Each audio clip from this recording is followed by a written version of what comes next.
Bonjour, donc pour cette vidéo, nous allons nous intéresser à l'émotion, la colère. A tout de suite.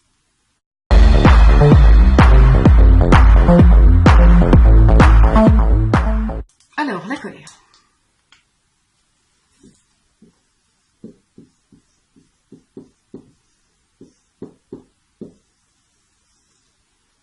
La colère, bien sûr, comme la peur, qu'on a vu dans la vidéo précédente, ça va être également un indicateur.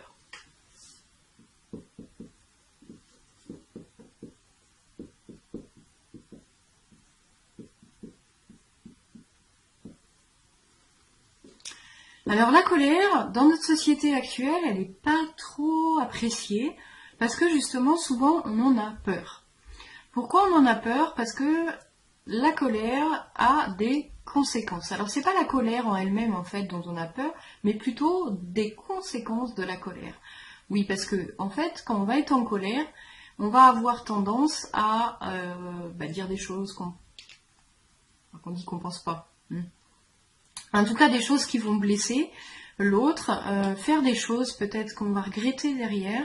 En tout cas, on va plus se contrôler du tout et ça va avoir des conséquences catastrophique. C'est pour ça qu'on a peur de la colère.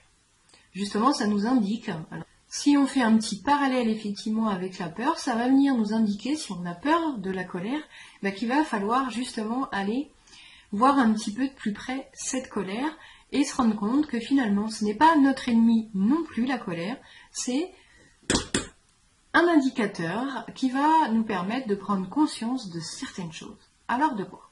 Eh bien, la colère, elle va nous indiquer quelque chose qui est vraiment primordial. On va aller au plus simple.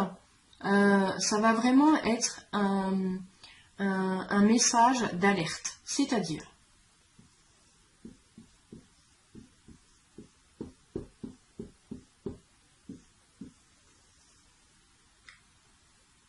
pour la colère, vous pourriez imaginer justement un gros panneau stop. Pour moi, c'est vraiment le message vraiment essentiel de la colère. C'est-à-dire que dès l'instant où on va se mettre en colère, il faudrait entendre stop. Colère, stop. Il va falloir que ça devienne un réflexe. Pourquoi stop? Il va y avoir à ça deux raisons. Mais on va parler de deux choses différentes. Ça va être quoi? On va parler des limites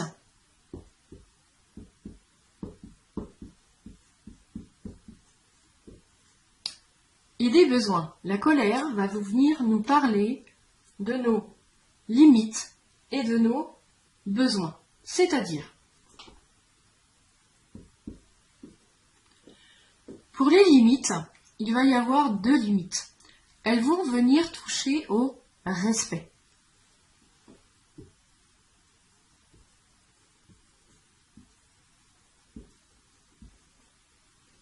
Alors, vous n'oubliez pas qu'il y a un petit PDF, bien sûr, à imprimer pour reprendre toutes ces notions-là. Pas la peine de prendre des notes, je vous ai tout préparé à imprimer directement, tout beau, tout propre. Pour le respect, il va y avoir deux choses primordiales. On va s'intéresser au respect de soi.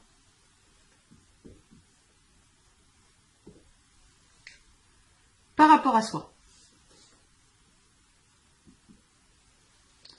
Et au respect de soi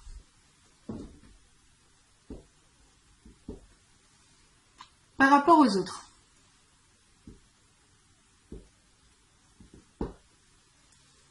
Ça veut dire quoi? Exemple. Il arrive souvent qu'on soit en colère contre les autres. Et si on réfléchit bien, en fait, souvent c'est parce qu'ils ont dépassé les limites.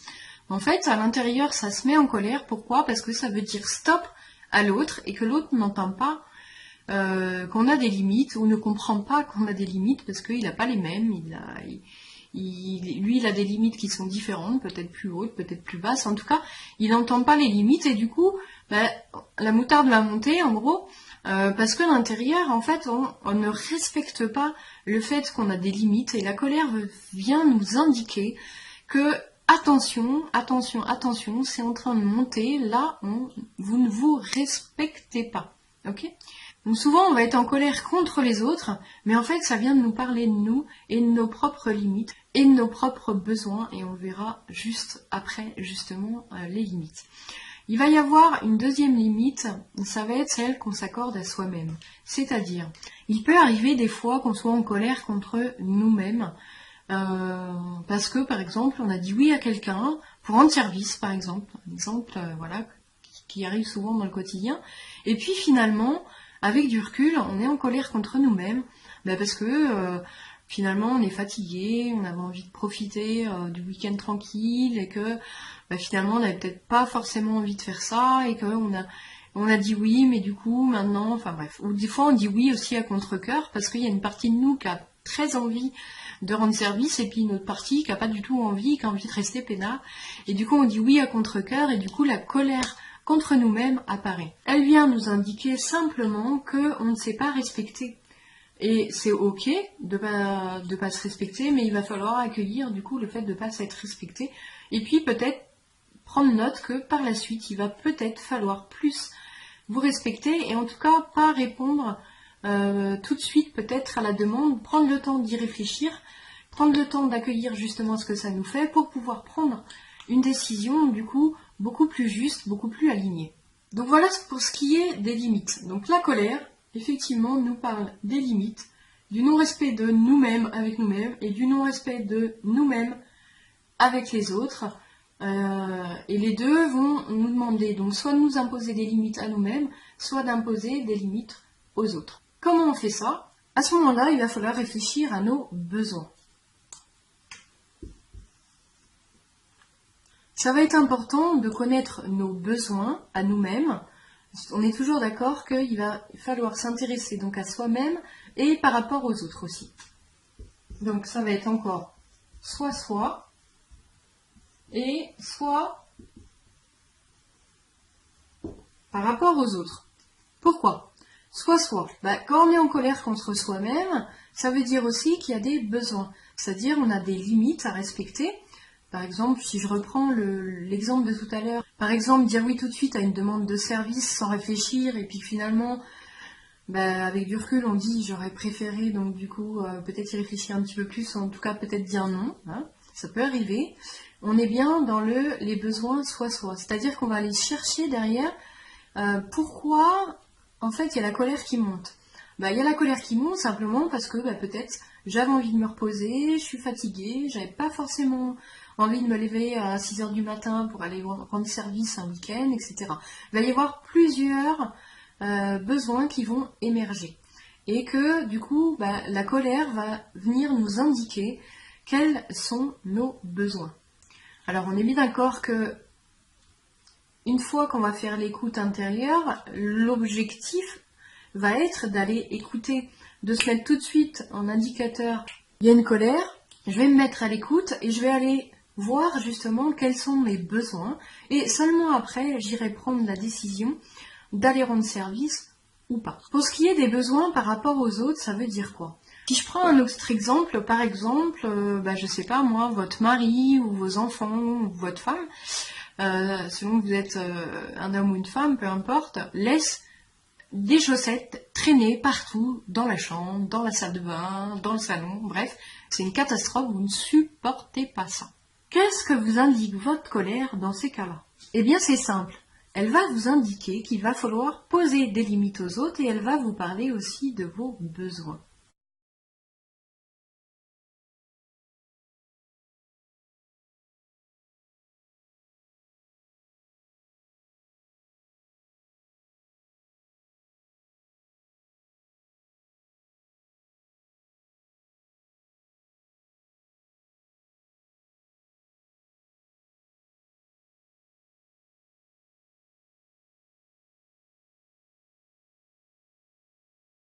Sauf que, est-ce que vous êtes bien sûr finalement de bien avoir expliqué vos besoins aux autres? Ça paraît évident. Des chaussettes qui traînent partout par terre, dans la maison, c'est insupportable. Je vois pas ce que j'aurais besoin d'expliquer aux autres. Mais justement, détrompez-vous. Ça va être primordial de bien expliquer aux autres vos limites, vos besoins. Pourquoi? Une fois qu'ils connaîtront vos besoins et vos limites, ils sont en tout cas plus à même de pouvoir y répondre et de vous faire plaisir en prenant en compte vos limites, vos besoins, puisque ça va être finalement un échange.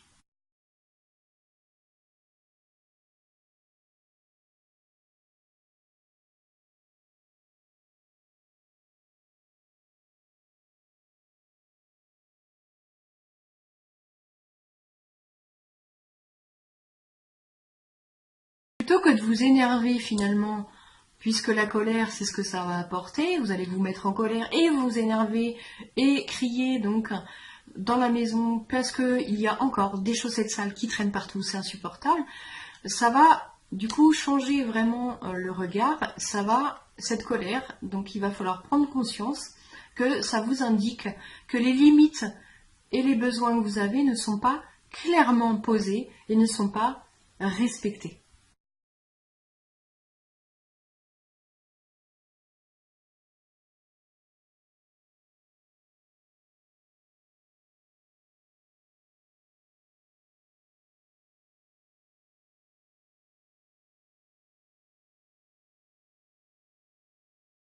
Voilà pour la colère. Si vous avez des questions, vous n'hésitez pas, bien sûr, à faire un petit commentaire ou à envoyer un petit mail. C'est avec plaisir que j'y répondrai. On retient donc deux choses, enfin trois même. Donc la colère n'est pas notre ennemi, au contraire, c'est une amie précieuse qui vient nous indiquer qu'il faut s'arrêter, puisque nos besoins et nos limites ne sont pas respectés, soit par soi, soit par les autres. Et si elles ne sont pas respectées par les autres, il va falloir leur indiquer quelles sont nos limites et nos besoins pour espérer en tout cas qu'ils puissent y répondre. Voilà. Dans la prochaine vidéo, on va parler de l'émotion de la tristesse. À tout de suite.